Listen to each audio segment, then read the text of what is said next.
To join, thank you for joining us today. We're going to go through a presentation on basically a kind of a post-graph discussion on remote movie production and graphics collaboration. And I'm joined today. My name is Scott Johnson. I'm head of North America for SimpleCloud, and I'm joined by Harry Scopus and Jason Starn of CineSys. Jason and Harry, if you could introduce yourselves, please, a little background. Go ahead, Harry. Oh, thanks, J-Dog. Hi, I'm Harry Scopus. I work along with Jason and partnered with Scott. I'm with CineSys Oceania, or CineSys IO, our rebranded name. I'm a solutions architect and heavily involved with providing workflow solutions, media workflow solutions for a variety of clients in the M&E space, including broadcasters, sporting companies, retailers, media companies, visual effects companies, film companies, really anybody that has to do anything with media. I've had, prior to CineSys, I've had a long history in the post-production, visual effects production, and film industries. So happy to be here and love working with Simple. Thanks, Harry. Thanks, Harry. Very, very good. Thanks. And I'm Jason Starn, guys. I know it says Jason Dog there, but that's some cruel joke that Scott's played on me. I work with Harry. I'm a VP of Media Solutions at CineSys, CineSys IO now, CineSys.io. And I've been working with SimpleCloud for several years, and saw these guys about, I don't know, 3 years ago, and I got involved and started seeing the writing on the wall. I think they were onto something definitely way before COVID in this crazy world that we are in right now, where they were building or gave us a platform to build up studios virtually, living in an IBM cloud data center. So I've been in this industry, started as a 3D artist back in the mid-90s. So I've been in this for quite a while. And I think when this started, they saw, first off, a way to build up an animation studio, and then that's really kind of grown from there over the last years. And today, I want to show you guys where I used it, where we used it on a film, which was the first film called Redstone that was greenlit after Hollywood reopened up. We shot here in Texas. We were definitely the first film in Texas to start shooting after Hollywood opened up. But for post of Redstone, actually during production as well, we used the SimpleCloud to build a workflow and a pipeline that was super efficient, where we shot a film starting on June 8th, finished shooting July 1st, and then finished editorial August 15th. And we are now in color and sound mix. So I want to talk about that today alongside these guys and alongside other things that Harry's been doing as well. So Jason, was your just a quick one, was your film, like you said, was it the first post-COVID film that really took place? Yes. So first COVID, post-COVID, well, we're still in COVID. First post-reopening of Hollywood, right, as a SAG film. So yep.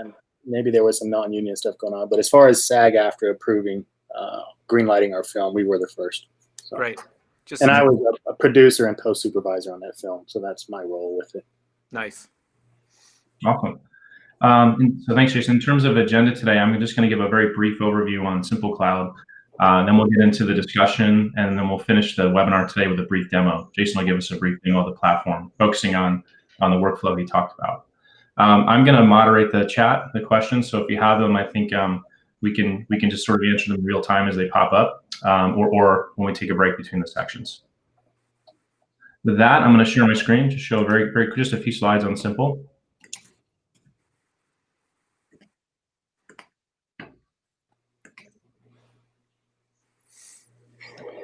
Let me know. Jason, can you see that? Yep, we got you. Yep, you're there. All right.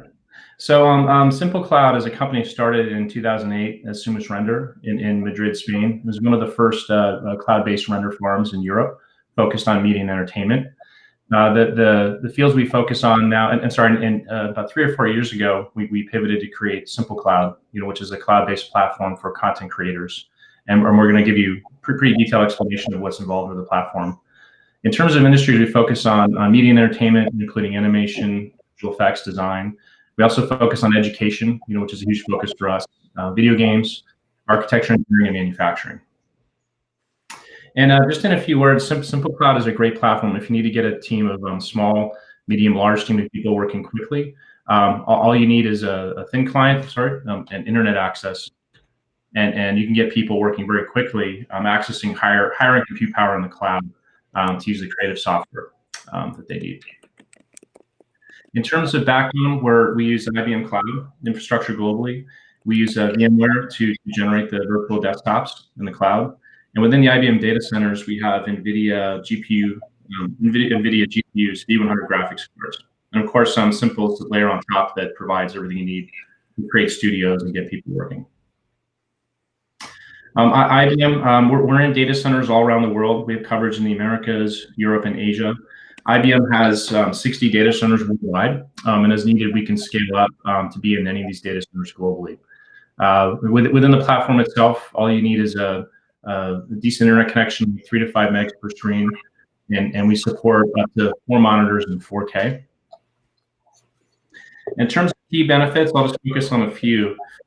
One of the main ones is scalability. With SimpleCloud, you can scale up and scale down very quickly as your projects demand. So if you have a project that comes up quickly and you need to get a team of people working, Simple allows you to do that without having to make a big capital investment or in infrastructure. It's flexible. It allows you to work from wherever you want, whenever. It's a secure environment, highly secure environment. And in terms of business model, it allows companies to shift from a CapEx business model to OpEx, which is great. It's customizable. So instead of having to adapt your company to work with a platform, the platform is highly customizable and can be adapted to your way of working. And lastly, as a company, it can allow you to lower your physical footprint, and basically allow people to work from home in a flexible manner. Last couple of slides, and we'll jump into the discussion. There's a few different ways we can work with our partners and customers. One is it could be a full cloud option. So you could have 100%. You can transfer 100% of your operation to the cloud within Simple. Take advantage of its tools. And the second is hybrid. So it doesn't have to be an all or none proposition. You can take advantage. You can use part of Simple, and we can link to your infrastructure as needed. So with that, I'm going to stop sharing this, and I think we'll just jump into some of the questions we have for the panelists.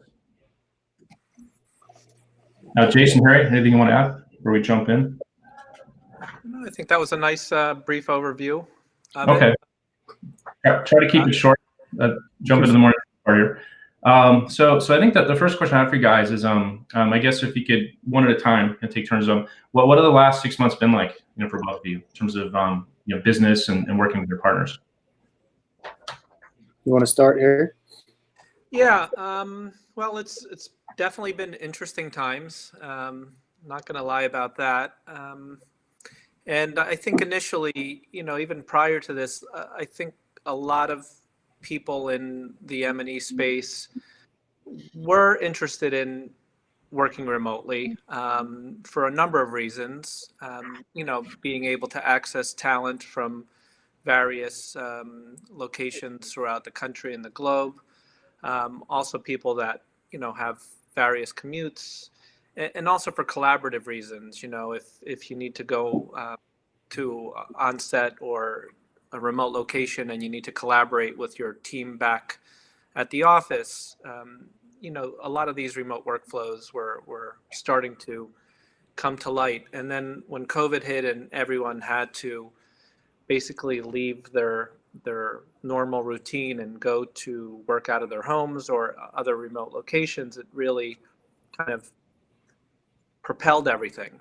So I guess in the beginning, and I think probably a lot of you guys can relate to it. In the beginning, it was almost like a state of emergency. It was firefighting. People were trying to figure out, what can I do? How can I get up and working? And for a lot of simple desktop applications or back office type work that, is focused on spreadsheets, emails, maybe using some type of a Salesforce type tool, a lot of the remote applications that are out there work just fine. But in our space, we're working with video and audio and the quality of the imagery is really important, not just from a frame rate, but from a resolution and a color accuracy thing. It started to bring a lot of other challenges to it. So in the beginning, it was a lot of firefighting, like, hey, how can we get up and running right away? And what do we do so we can keep our business going, because we don't know where all this stuff is going at. And then after that kind of got over that hump, my experience was that people were kind of circling back and trying to figure out, okay, we don't know how long this is going to go on, but it's going on longer than we thought. So how do we refine this process? And so we went into the refinement stage. And now I feel we're kind of getting into the next stage where we think this is going to be long-term, but also not long-term just because of COVID, but a lot of people are working effectively from their remote locations and are trying to establish a more professional environment. So when they're working from the remote location, they feel as close to being in the office as possible. And also being able to collaborate with the media, because obviously most of the stuff that we do is sharing of media, which Simple really ties into that, and trying to figure all that out. So it's kind of been for me, it's been like a 3-step process from the beginning, where it was firefighting, then it was like, how do we make this better by refining it? And now it's like, how do we really make it better by becoming more professional? And how can we get into the next level of collaboration, both on the media, but also. So that's my experience over the past 6 months. Jason, what's? Yeah, no, I think you hit the nail on the your head. audio. Oh man, there you go. Are you not hearing me now? I can hear you. Yeah. I don't think it's my audio. I think it's my internet. Yep, there you go. So, yep. Okay. No, I think you definitely hit the nail on the head, because what you said in the beginning was true. Like, everybody was trying to figure out, how do we continue to work, right? How do we keep business going? And more importantly, how do we get business continuity running? How do we keep that going? And then after the first 2 or 3 months of really struggling, like, there was a lot of solutions that started coming out, and people started to see other solutions that could work. Like, we were able to show a lot of the Simple to people, and that made it exciting for them, because they were able to jump on and then figure out new and better workflows, or better workflows than what they were trying to do, because everybody just scrambled and started getting online to figure out how to work remotely. And so we've gone to these phases now, where the second phase of this is like, hey, let's refine what we've tried to do remotely. And then, like what Harry said, is now people, and I worry about real estate at this point, like what's going to happen going forward, because some people are just able to do their jobs better from where they are, and depending on where they live, and might even have a better quality of life, because they're not spending 2 hours just traveling every day, so. Right. So now we're looking at, like, how do we make this part of our core business? And, with what we do, with what the SimpleCloud guys do, it's really a great solution, because they don't force you to go all full cloud. We have this full, I think Scott touched on it, this hybrid model where, some of these companies have these big investments internally, right? And they're just not going to walk away from that. So these guys at SimpleCloud saw that early on, and they're like, okay, well, let's integrate and not just try to be a replacement. And I think some of these places think they're just replacements, and they're missing so much of overall day-to-day workflows that need to be part of, media and entertainment, that have to happen. So. Right. And Jason, maybe also for you, the last 6 months, being on the production side of things, right? I mean, that was severely impacted, right? And when you do have these solutions, they kind of help things along a little bit. But how was that for you for the past 6 months? Well, it feels like, and I bet everybody would agree to this, it feels like working remotely, and I've talked with some customers about this, it feels like we're working longer hours now than what we were doing before. Like, you sit down at 8 a.m. and you're still in your chair at 8 p.m. and you haven't had dinner, and your wife's yelling at you. Like, what are you doing?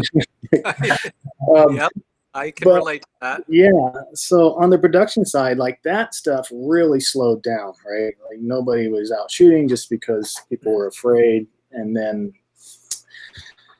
like there just wasn't a lot of content being made, and I think that's now starting to change. Just now, there's more content going, but there's still things that we just don't know. I mean, you look at things like Tenet, right, that released and opened in theaters. I don't know what's going on in theaters in the rest of the world, but in Texas, like theaters have opened with like minimal crowds, right? Like limited people can be inside of the screen, and so like these movies that are now releasing or trying to release, or they're holding on to them because they don't want to release them yet because they're not generating any revenue.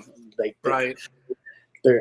Things are just weird. So like Yeah. Tenet, $200 million budget's made $30 million. I mean, that's a movie you need to see on a big screen. And Right.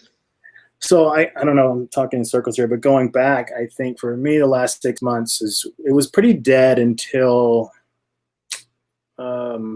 from March was the last time I traveled. Everything just shut down in like end of March. Or beginning of March, it just shut down like completely. And then April was kind of like nothing going on. May, nothing going on. And then all of a sudden June, like, okay, Hollywood's gonna say, hey, we're gonna let you guys start doing stuff. And I think there were some little skeleton crews out there doing things. You started seeing some new kind of spots, but really different, the way things were shot, like the way commercials were being made and stuff. The writing was a lot different. People were rewriting a lot of things. And then also people were going to their archives, and we were just revising a lot of spots, and commercial work was just being revised. But then like when June happened, Hollywood kind of lifted a little bit. I started seeing like productions really like kick up. But then they kind of slowed back down again. And I think now we're back in this other phase of them kicking back up. But movies are pushing, starting, stopping. I think Scott and I are experiencing that with a big customer, you as well, Harry, where a film's pushed 4 times at this point, like release dates. And so it's a lot more expensive to work right now, I think.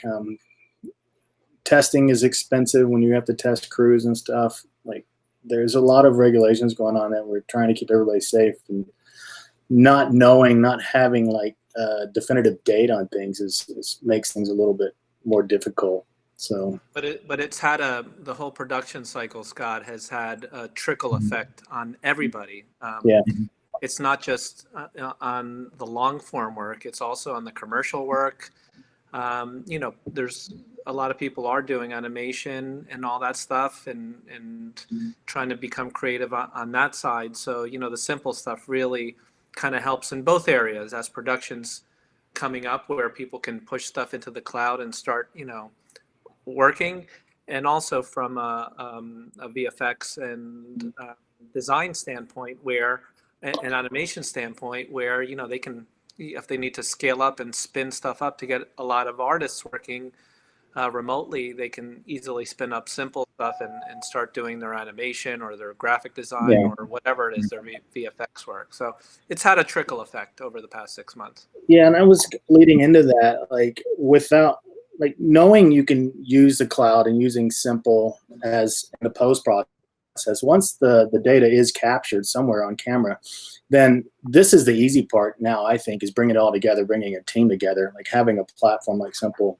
allows you to do that. And I mean, I've proved it. Like we went through a production, no one got sick, and then we were done editing a production in 45 days, right? So it's pretty unheard of in the COVID world.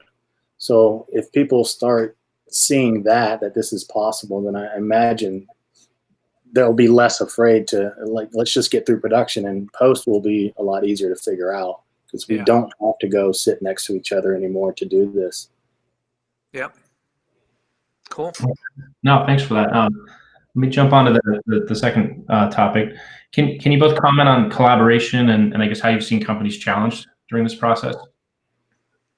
Yeah, I mean, look, in nature, a lot of what gets done on the production, post-production side of things, it already is a collaborative process. You know, it's artists and technologists and visionaries all kind of working together, and they typically it's an artistic field, and people like to collaborate and work with each other and bounce ideas off of each other. So, you know, I think it has been hard from a purely human standpoint, you know, where people, especially in this industry, really like to collaborate and feed off of each other. And it's as simple as like viewing something or doing something and reading somebody's body movements, right? It's not even just, does that look good or not look good? It's like, you know, when you're doing something and creating something, you want to see, are people excited? Are they moved by it? Whatever it is. So, you know, collaboration's a big part of it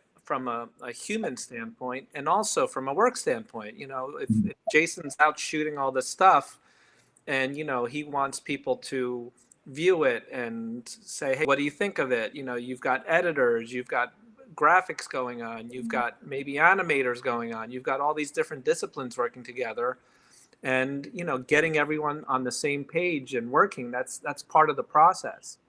You know, so that's a pretty easy thing, you know, as far as, you know, the platform that Simple provides, is being able to kind of push that media up into a shared space where you can have different people kind of looking at it and working on it and collaborating with it, and also, you know, viewing it, because, you know, you can install different types of viewers on there that can stream it to different areas so people can view it. But collaboration's a really, really big part of the day-to-day business that we're in.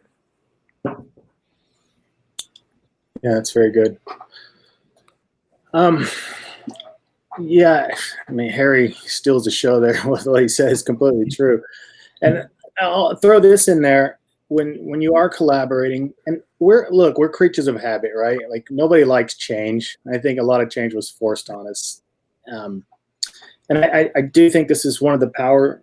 This is something to look at if you're looking at like a remote or trying to build a workflow. You got to look at what the end goal is that you achieve, and who you're working with and how they like to work, right? Some people, and still some positions, they still need certain things. Like maybe you need 5-1 audio, you're in an audio room.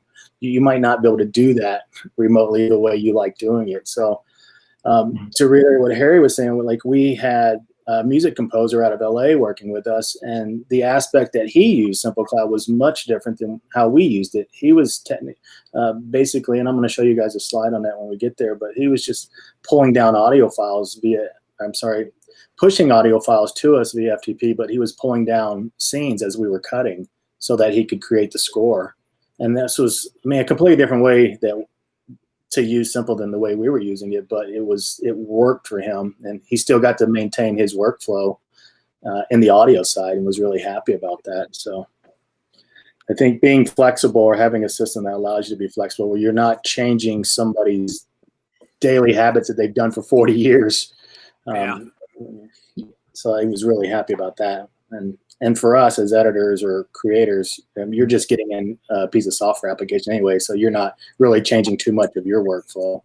But from an audio standpoint, I could see that being a bit different. So, yeah, that was a good point, Jason. You know, the change, and, you know, people, when we are creatures of habit, you know, you get to working in a certain way, a certain methodology, and that a lot of that got thrown out the window when all this started. So that was a good point that you brought up. Yeah, well, you know, we still, and still to this day, like, and you've dealt with it too. I mean, a lot of creatives are Mac people, right? Yeah. And then having to jump on doing their work on a Windows machine was like, I can't do that. But then once they start, they're probably okay with it, because they're just in an application anyways, so they don't know what they're on. Right. Well, you know, there is that hump you got to get over sometimes. Yeah, and a lot of it's mental. A lot of it's mental.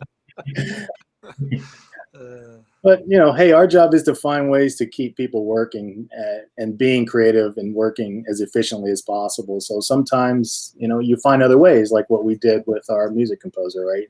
He was just pulling audio files and then putting them in and then re-uploading to us. So. Yep, makes sense. Cool. Are there examples you can both share in terms of how I mean, you may have touched on this a little bit, but if you have other examples about how workflows have helped some of your partners? Harry, do you Yeah, want to talk about that yeah, athletic company?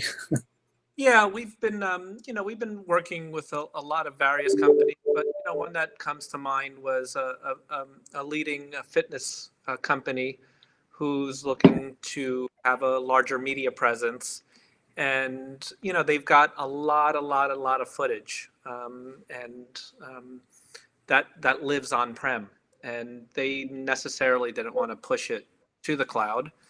They wanted to be able to have all of that because it was many terabytes, close to probably approaching a petabyte of stuff that they wanted to have accessible. So they turned to the simple solution to be able to have all of their creatives work remotely, by spinning up the workstations, and being able to access their on-prem media so they could continue their workflow. And also, some people were using, it was kind of like that hybrid solution that was the hybrid slide where, some of the stuff was, from a workstation standpoint, was spun up in the cloud. They were utilizing on-prem workstations, but most of their media, uh, or all of their media lived on-prem, but they wanted to have access to it. So they were kind of using the storage on the simple side as almost like a working cache. So they would push the stuff up that they were working with. People go in and do whatever they are, if they're doing the Adobe, if they're editing, or if they're doing graphics using the Adobe products, or if they were compositing on Nuke, whatever it was, they would spin up the appropriate workstation with the right applications in the SimpleCloud, get that going. They'd push the media up on there, work on it, and when they were finished, they'd push it back to the office, back into its storage location, or keep those two locations in sync, and then they would have it for their on-prem stuff if they needed to, for people that were on-prem, to work with that media, or if they needed to do other things to package it so they could send it to their delivery service, and so on and so forth. So for them, it was the way that they wanted to work. They wanted to have this hybrid cloud solution, and Simple really kind of stepped into that perfectly. And then I think, Jason, I think you used it, like you touched before, on Redstone and one of your post companies that you've been working for. Yeah, Lucky Post, big editorial commercial post company in Dallas, had a lot of success using the platform, and so they're running. I think there were eight Adobe editors, 2 graphic designers, and they were able to, within, I think we got them running over a weekend, like really early on, trying to figure some stuff out, and they were one of the early adopters of going to the full cloud. And it was a lot of workflow, like what Harry just discussed. And I'm seeing this a lot because you don't want to, not that you can't, you could, but I think it's probably not the smart move, is push your entire on-prem storage up to the cloud, because that can get really expensive. If you're hosting a petabyte of media, and you're paying monthly for that, that's going to run you probably $50,000 a month or something, just something ridiculous.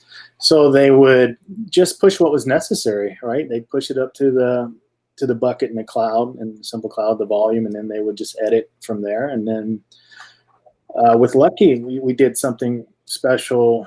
And this shows the flexibility of SimpleCloud, where we added Evercast into the mix, and so they were actually streaming their editing sessions out to the producers and creative directors for approvals, and that was all happening out of the data center. So that was pretty interesting. And there's a case study on that we can share with everybody that wants to see it. So. And there was a question about sharing the deck. If you, I'll put my email in the chat. If you email me, I can share it after for people that want to see it. I saw that. I know who that is. We'll share that with Mark. I mean, the great thing about the solution, the simple software stack, it's very easy to configure and very flexible. So, one day you may just want to do, you may just need edit. One day you may need a lot of compositing, and like you were saying, Jason, to get it up and running is fairly simple. I mean, the more complicated aspects of it are, you know, if you do host a lot of media on your site, keeping it all in sync, and how do you want to kind of keep all your data kind of in sync and flowing and organized. But you know, the solution is very easy. You could, you know, just sign up, spin up a workstation, point it to your license, and you're up and running. And it could be in a matter of an hour. So it is very, very flexible. And once the studio is set up, right, you can add things, you can change things, you can get more powerful systems, less powerful systems, and that's all very easily configurable, which, you know, helped my client being able to figure out, all right, what do we need? What don't we need? What do we need today? Can we scale this up? Can we scale this down? So it really helps with, you know, if there's deadlines to reach and you need to bring in additional people, you know, it's not going to be the slag where, well, now it's going to take 2 weeks to get this spun up and add all this other infrastructure. It's like, well, I just need more instances and, you know, do it and you're up and running. And it really helps with the delivery of projects. Yeah. All right. No, thanks for sharing all that. I think now we could probably transition to the demo. Or Jason, did you want to share? You may have had a slide you want to share, or do you want to roll into the demo? Yeah, I mean, I'll do that. I'll talk about how a real workflow that we used, that we put in place for this movie Redstone, and then I'll just run people through the platform quickly, and we can go to Q&A. I'm sure people have some questions, and then hopefully get you guys out of here in the next 10 minutes. So you can get on your next Zoom call. Yeah, I can't wait for my next call. I'm gonna take over the screen sharing, if that's okay, Scott. Yeah. I'm gonna try to. Let me know if I need to hit anything here. No, I think you should be seeing some login at this point, right? Yeah, I see that. All right, and here's something. We'll see where we are at this point. I'm running a speed test. Oh, not bad today. Pretty good. Yeah, it's not bad. I'm excited. It's with my kids at school. When she's home, this is way down because she's just streaming like Netflix on 6 television. Okay, that's not bad. So, because the question comes up a lot when you're talking about what kind of internet speed do I need, what kind of latency. Like, this is the huge thing, right? Your latency. If you can stay under 80 milliseconds, you have a really good experience when you're working remotely. So, and really, for us, it's just a download. We care more about the pixels. And the upload stuff is just inputs, which is just USB stuff, so it's not that much is required for that. But if you're running between 20 and 30 megabits, 20 and 40, you have a pretty good experience. I mean, it's a really good experience. You tend to forget you're not working local. So I wanted to show that. I always run a speed test. I'm actually on wireless, so I'm breaking the cardinal rule, which you should be wired if you're working on a remote station. But today I'm not. So let me jump over to this preview here, and then I'll talk about our workflow for this movie. By the way, this movie we hope to release in the next, I don't know, 45 days. We should be done with audio by the end of the month. But if you missed the front of the call, this was a movie that was really first SAG film to be greenlit after Hollywood reopened, and it was shot here in Texas, in Corsicana, Texas. And the story about that is this movie was going to be shot in and around Fort Worth, Texas, but then numbers, COVID and everybody being concerned about that, we decided to move to Corsicana because Corsicana it's about the same distance outside of Dallas-Fort Worth. It's about 45 minutes outside of downtown Dallas, a small town in Navarro County. And Navarro County at the time, 36 cases in the whole county, and there were only 8 cases in the city of Corsicana. And out of those 8 cases, those people were all outside of city limits. They all lived in the county, so we felt pretty good about shooting there, and it definitely helped with getting the green light from SAG too, saying, "Hey, we're moving this from Fort Worth from a big city to a smaller place." So, and it had everything there that we needed to shoot this film. The film was shot with 2 red weapons. This is all just kind of a guideline. Dragon Sense 6K with Cook anamorphic lenses. So it was shot 2:4:1. One of the things that was cool, what we were able to do is on our A camera, which is DSMC2, which is a firmware that runs on Red, the newest firmware, allows you to build QuickTime proxies inside the camera. So that camera always generated proxies. And then the second cam, which is our B cam, was DSMC1, so it didn't. Those proxies needed to be transcode. But if you follow this line here, after camera raw, and we would get mags every day at lunch and in the evening, and we had a video village there on set or near set, where this person, Amanda Hughes, who's our lead editor on the film, was also the set editor. She would transcode the second cam, if needed, the B cam, to matching quick times from the A cam, and then also build the dailies. So she would do the audio syncs. And that data was captured on a Codex Media Vault. So you definitely, I try to tell people, if you're shooting these things, don't cheap out and just get like a Lacy drive. So not to say that Lacy's bad, but just like a single hard drive. You want something that's got some RAID and something you can rely on to keep your media, right? So what we would do is we'd back the media up here to the Media Vault right away, and then that would actually go to a second hard drive, and then it would also go to an LTO8. And the media would go to LTO8 at the end of the week, so we were backing up weekly to LTOs. But at the same time, when Amanda would, after she would get finished with the sync,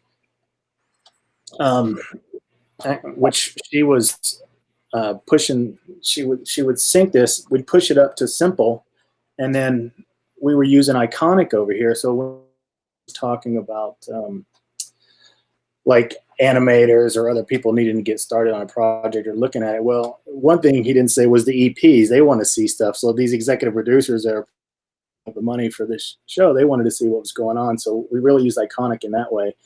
And so we were able to push that into Iconic, which is a web-based platform that allows you to look at sequences, make notes, and then share those, right? And so that's what we use for that. And so SimpleCloud plugs into that easily. That's a whole web-based thing, but also runs you can use Iconic through Adobe Premiere with a plugin. So that's how that worked. Then this in the center, this is the whole SimpleCloud platform. So if you look up here in Fort Worth, we had two editors working, Amanda Hughes and Derek Presley. So he was also the writer-director and had a lot of eyes on editing.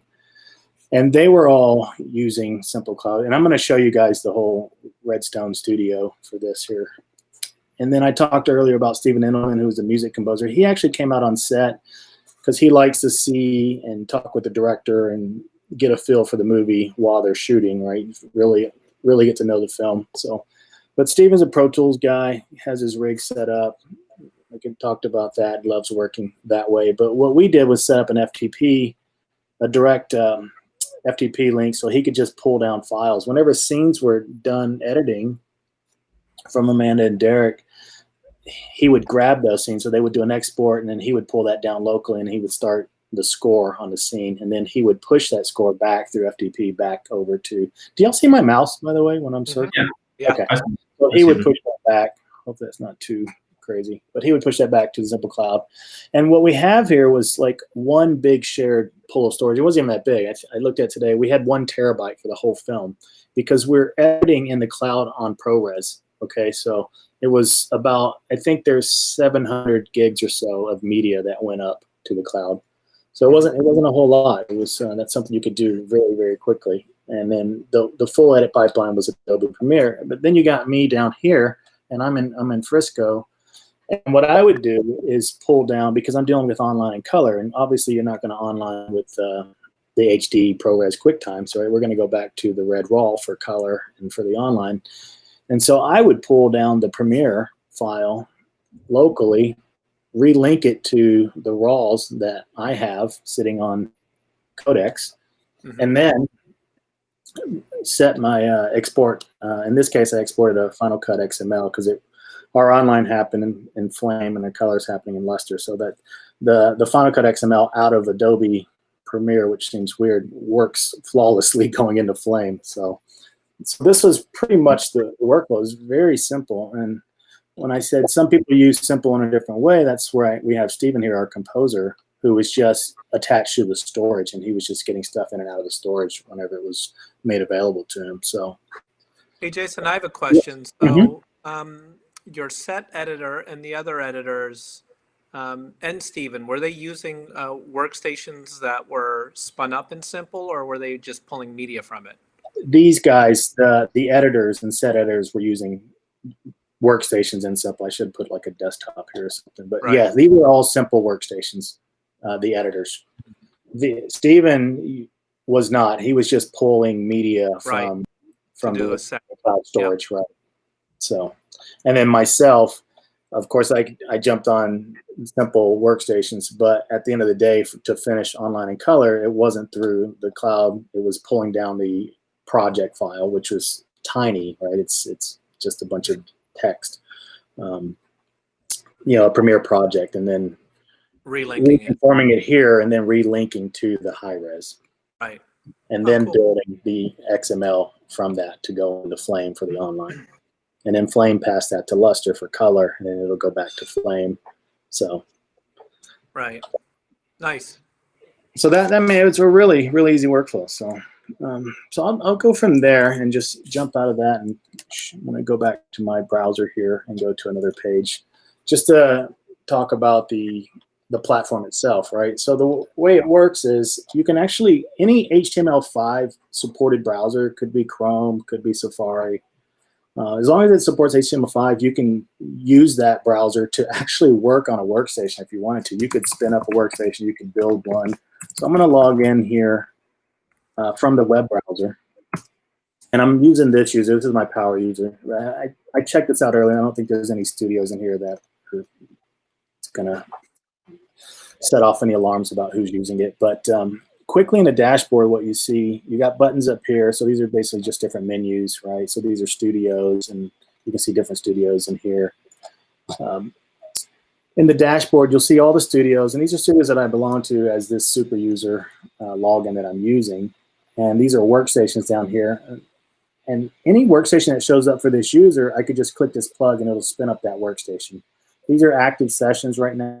These are people that are actively using a workstation within one of these studios, which I can tell, right? EA, BA. So, and these are just different projects, right? And so you can see here the Redstone Studio. So if I clicked on the Redstone Studio, and I click Manage Studio, this is how I would go in and manage this Redstone Studio that we built. And so there's been 197 hours in this studio right now. If we jump over to the team, you can see the team of people that are involved in the studio. So it was really these three that were using the cloud workstations to deal with the edit. If I jump over here to Workstations, let me back up. So when you're in Teams here, you can invite members real easy. So if you want to build a team, if they have a registered user, you could just find that user. Like if I wanted to add Scott Johnson, I could find his user and then click invite, and he would basically get a notification that says, hey, we want you to be part of the team of Redstone. Do you accept? He would accept, and then he could show up later on in the process so I could add him to a workstation or to a project or to storage. Or if they don't have a user, you could just put in their email, and then they would accept through the invite of the email, and they would quickly get a registered user and then part of the team. So it's really go out and build a team. So I'm not going to invite anybody, obviously, but and then workstations, if you want to build a workstation. So here's a workstation that we had built, a single profile workstation. So if I click on it, you can actually see the applications that live on this workstation. Right? It's based on Windows 10, and these are all the applications that are installed on that workstation. So all the Adobe stuff, it was really, we cared about Adobe Premiere and After Effects for what we needed to do for the editorial.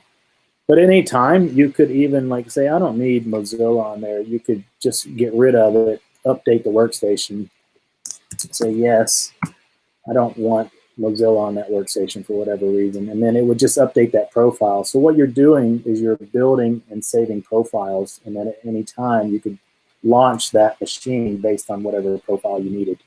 So the other piece of this is storage, going here to storage. So we just had one shared volume called Stone Media, and like I said, that's right now it's it's at 700 gigs of space. So I could scale this if I needed more. I actually have up to, I think, 1.4 or 1.3 terabytes of usable space in the studio.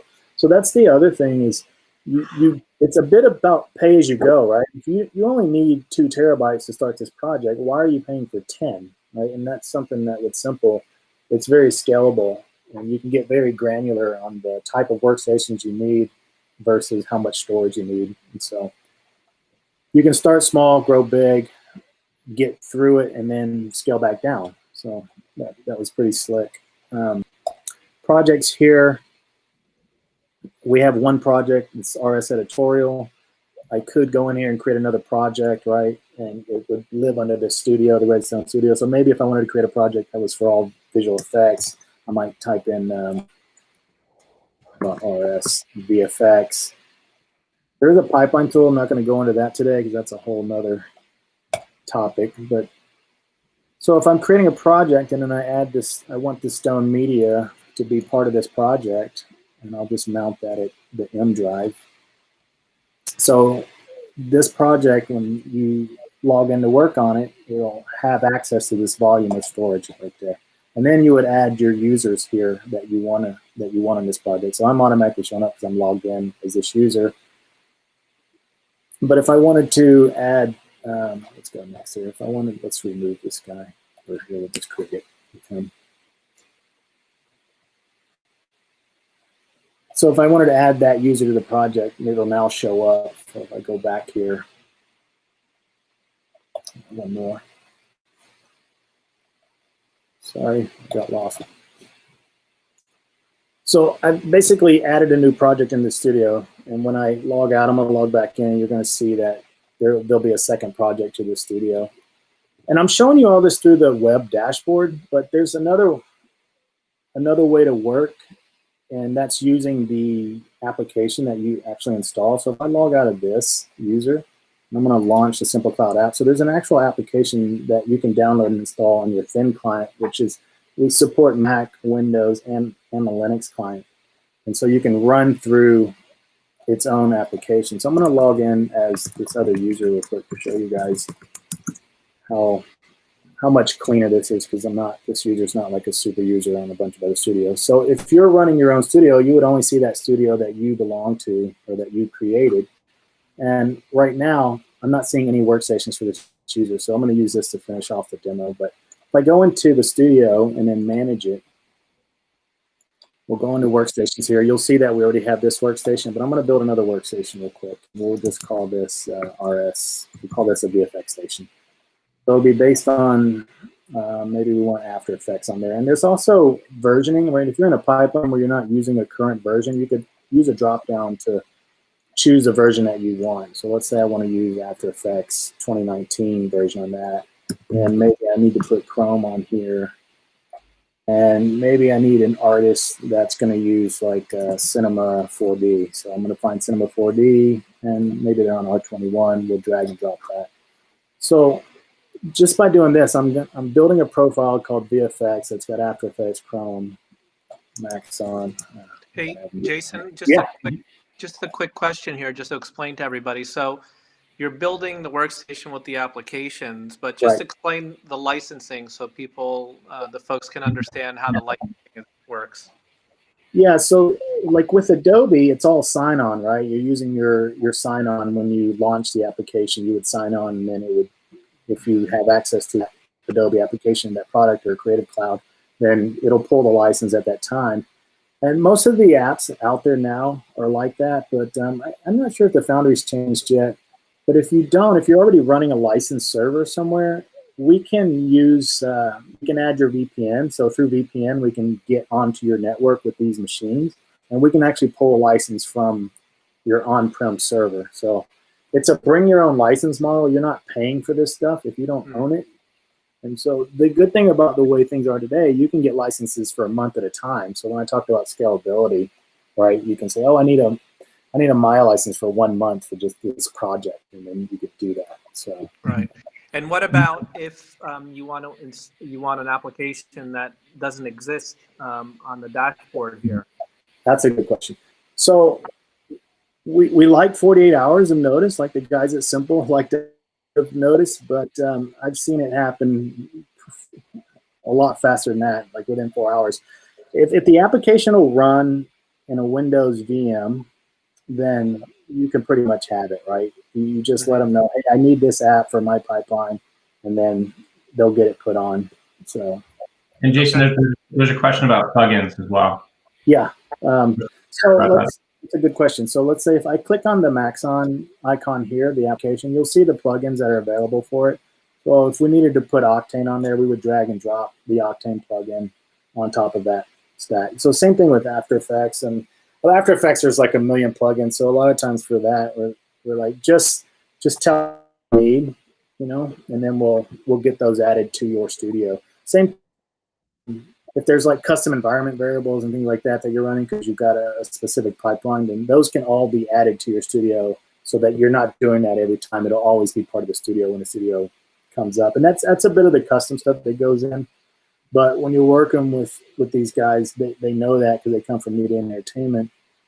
So they're used to this kind of stuff, right? They're helping get your studio set up the way that you need it set up to run versus being out there on your own, just working like, I'm not going to say any names, but with other cloud providers where you're kind of building the whole thing. So these guys will have a team and a full pipeline team that are on staff to help you get everything set up properly. But this part is really simple. I mean, this is easy. You could quickly go in, build workstations, and just be up and running. Literally, you can build a studio in less than an hour with storage and everything. So here's where you'd pick your resources, which is the level of machine. If you see right here, like an X200 is a very lightweight machine. One more quick question before you move away from the plugins. Eric was asking, do you have to supply the serial numbers for the plugins, or? It depends on how the plugins are licensed. So, that comes down to each one is different the way they're licensed. I know with the Octane plugin, just because I went through this recently, it's a sign-on for that. So once you spin up your machine, you launch Octane, it's going to ask you to sign in. And so once you sign in, then it's been activated. So a lot of the plugins are a lot like how the applications are licensed these days. So, and then some like if you're running After Effects and scripts that don't even need a license, you just get those added into the proper scripts directories. Sorry, I can't see the questions coming in because I'm sharing. So just stop. Yeah, Eric, if that's okay. I'll keep an eye. Okay. You can see it. I'll bring it up to you. Eric said thank you. All right. You're welcome, Eric. So this is the different level of machines that you would choose. Obviously, I wouldn't run an X200 for this type of machine. I would probably build at minimum an X800, which gives me 12 cores, 48 gigs of RAM, and then 4 gigs of VRAM. So, but we can scale pretty high. I mean, we could actually go higher than a 16 if we want to, because in each machine, it's bare metal in the data center. Each machine has 2 V100s in it, which are, I think, are they 32 gig cards now, Scott? Yeah, right there. So actually, so technically we can go up to 64 gigs on a single card. Is ridiculous for VRAM, but here you would just choose your resource of the machine. You could tell that machine whether or not you wanted to have internet access. Like you could lock people down this way so that they couldn't like move data through like Dropbox or something if you chose to. This allows studio licenses. I talked about like if you had an on-prem license server, you could turn that on, which would allow this thing to go through a VPN tunnel and pull a license from license server. And we have to set that up. But it's a really easy process. So just depending on what VPN you're using at your facility. This little box here is allow simultaneous sessions. So let's say if I had only 2 effects guys, 3D guys that I wanted to spin this machine profile up at a time, I could set this at 2. So that means a 3rd or 4th guy couldn't spin up this profile of the machine. So that's what that is. If I leave it unchecked, and it's basically, so if I had 100 guys that need to use this machine, they could spin up this profile. But you could lock it down to say, hey, once those machines are spun up, you can't spin up that profile anymore after 2 users. And then there's also this auto logout. So you can set a logout here in terms of minutes. Like you go to lunch, if you get to log out. Some of the other players there, if you forget to log the cloud machine, well, you're racking up time, right? And so this thing is from the independent machine, or from the individual machine, I should say. If you leave and it's inactive for 60 minutes, it'll. And we also have a global logout setting too. That's set at default at 120 minutes. So if you go to bed at night and you forget to log out, it'll log itself off. You're just not incurring those billing cycles because you forgot to log out. So. Hey, Jason, we're coming to the top of the hour. I just want to point that. Sorry. Let me hit create real quick. Okay. So I basically just built a workstation called RSVFX, and if I want to assign a user to that workstation, sorry, you go over here to projects, and let's not put it into RSVFX. I'm gonna put it in. Oops, sorry guys. Man, time went fast. What happened? Yeah, it goes back quickly. Well, that's what happens when we're having good conversation. Like 2 minutes. That's right. So I just added this member here, and there's a workstation I just Jason, built. while you're doing that, if people, while you're doing that, if you're in a project and say that you have a workstation going, and you're like, I don't have enough power, how can you do that on the fly? Yeah, you can just flip the workstation on the fly like this. Like when you're managing a studio of that workstation. Oops, go back here. I'll show you real quick. It's really easy. You just go here to your workstation and you say, okay, this RSVFX, I need this machine to be a higher powered workstation, and I could go in here and flip it right here and just hit update. And then that machine would be much more powerful. Or if we need to scale it back down, we realize like, hey, we're only doing Photoshop or whatever, and like, let's go down to a 400. We don't need to pay for that. So and that it's really affect easy. Your media at all? Yeah, it doesn't affect your media at all because the media is all living in the shared storage. So cool. So that's done. I added that machine, and at this point, when you log in as the user, you see that machine showed up now because my user's logged in. Jason's done. I would just click the plug and it would spin up the machine. And then once the machine's up, this takes about 30, 45 seconds. And you'll see here, we'll be working in the cloud. So with that, it's a minute till 1. If we want to, I'll just let you see this. So what it's going to do is going to launch the VMware Horizon client. Like Scott said earlier, that's the whole thing is built on that stack. So I'm just putting in my password. I could put this in a keychain. And then now what you're going to see here, do you guys see that SimpleCloud app volume? Yep. So now I'm looking at the remote workstation that lives in a data center. So from this point out, like if I Alt-Tab here, go back to Chrome, this is my local workstation, right? I could do whatever I need to, check my emails, do whatever, see you guys. But then I could also bounce back to my cloud station, still booting here. But that's it. I mean, that's SimpleCloud in a nutshell. Yeah. I wish we had more time.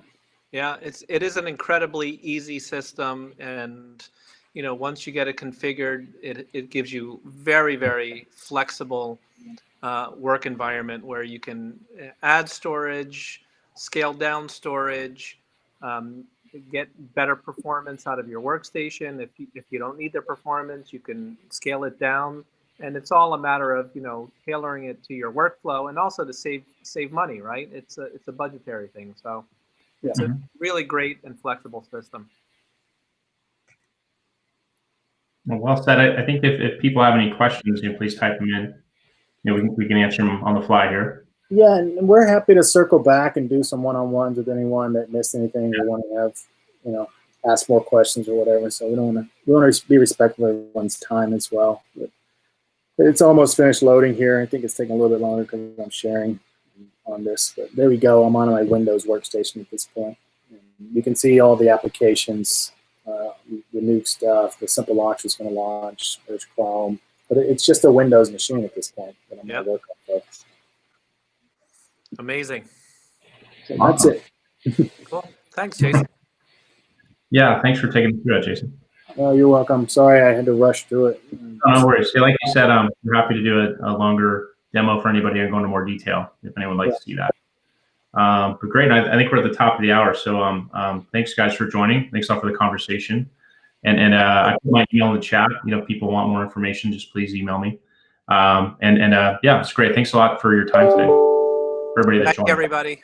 Thanks, everyone. Guys. Have a great day. All right. Bye. Cheers. All right. Bye. Thanks a lot, guys, for joining.